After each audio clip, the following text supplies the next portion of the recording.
Bonjour Madame Cécile Rilhac, députée de la troisième circonscription du Val d'Oise.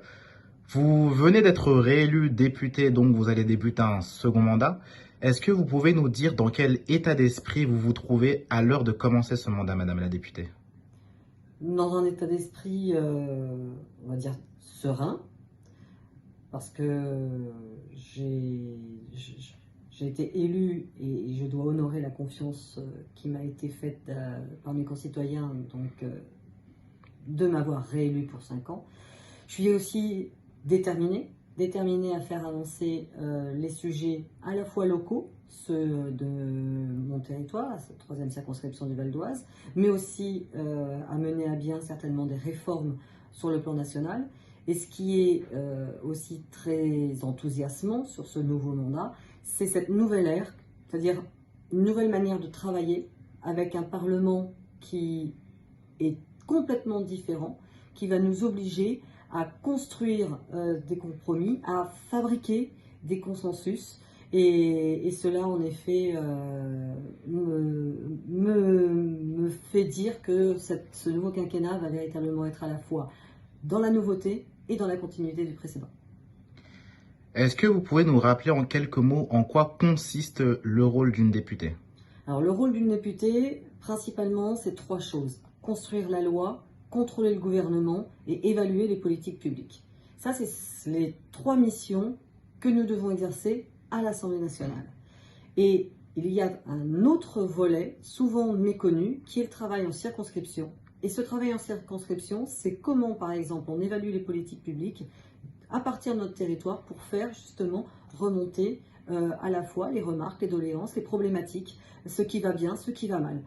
Voilà ce qu'est le travail d'une députée. Et une députée de terrain, c'est aussi une personnalité qui est en relation avec tous les acteurs, et je dis bien tous les acteurs de son territoire, et également l'ensemble de ses concitoyens. Madame la députée, lors de votre premier mandat, vous avez été particulièrement investie sur la question des directeurs et des directrices d'école. Vous avez notamment une loi à votre nom, la loi Rilhac. Est-ce que pour ce deuxième mandat, il y a des sujets que vous voulez tout autant porter au niveau national?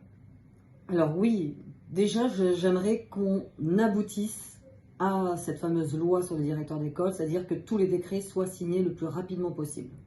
Ensuite, il y a bien entendu des sujets sur lesquels je compte beaucoup plus m'investir. Donc je fais partie de la commission des affaires culturelles et d'éducation. Donc tous les sujets liés à l'enseignement, donc du primaire au supérieur, à la recherche, et là-dessus je pense particulièrement au domaine spatial, ou encore au sport, avec les Jeux Olympiques de 2024, mais aussi la Coupe du Monde de rugby de 2023. Voilà, ce sont des thèmes qui, bien entendu, forgeront mon travail de ce mandat. Mais il y a également les thématiques de la transition écologique et du handicap, sur lesquelles je suis extrêmement investie également depuis 5 ans, et dans lesquelles je veux encore plus m'investir sur ce prochain quinquennat. Une dernière question sur le niveau local pour terminer. Pouvez-vous nous rappeler quelles sont vos priorités pour notre circonscription, pour la troisième circonscription du Val d'Oise? Dans la troisième circonscription du Val d'Oise, il y a des problématiques spécifiques liées au transport, liées à l'urbanisme, puisque nos élus locaux doivent construire, toujours construire, et d'un autre côté, respecter des nouvelles normes, comme par exemple la zéro artificialisation des sols, c'est-à-dire préserver nos espaces verts. Donc tout cela, ce sont bien entendu des enjeux très locaux. Moi, je serai très attentive aussi à toutes les nuisances dont la circonscription est victime. Nous avons toutes les nuisances possibles et inimaginables liées à l'autoroute, liées au train et liées aux descentes des avions sur Roissy. Donc je sais que ce sont des problématiques difficiles. Un dernier point sur lequel j'ai été beaucoup interpellée, ce n'est pas tant la sécurité, mais plutôt le bien vivre, le vivre en tranquillité, qui préoccupe aussi beaucoup nos concitoyens. Merci Madame la députée.